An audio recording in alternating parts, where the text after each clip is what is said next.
were especially fascinated with the most mysterious invisible force of all: magnetism. The result of their fascination was the creation of the world's first magnetic compass. This was called a sinon, a section of lodestone which is naturally magnetic, was carved into the shape of the Big Dipper and placed on a polished board. The circular center of the board represented heaven, and the square represented earth, and the spoon the Big Dipper. This constellation was especially sacred, as 2 stars in the Big Dipper always point to the pole star. The Emperor was the earthly counterpart of the pole star, around which all the other stars rotated.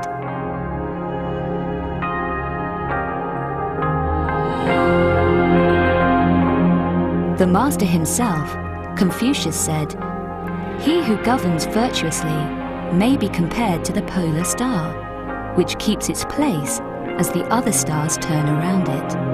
All visitors to the Emperor had to sit to his south, so that the stars could rotate around his head.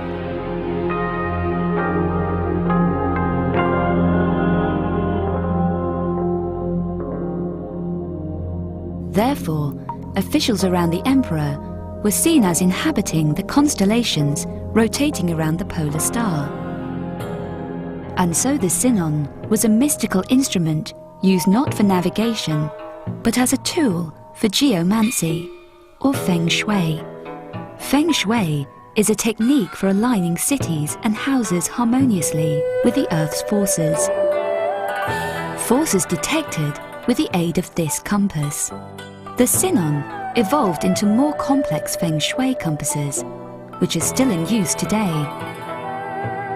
Hundreds of years before the first compass was to be found on a European ship, small factories in China mass-produced a variety of compass designs.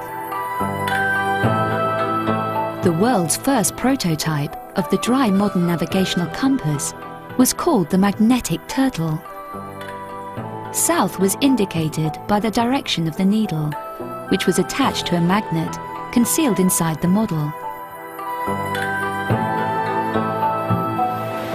Around the year 850 AD, Chinese ships began to carry a water compass to help them navigate during murky weather and storms, when there was no way to use the sun or the stars. This simple mariner's compass would always point south, unlike modern compasses today.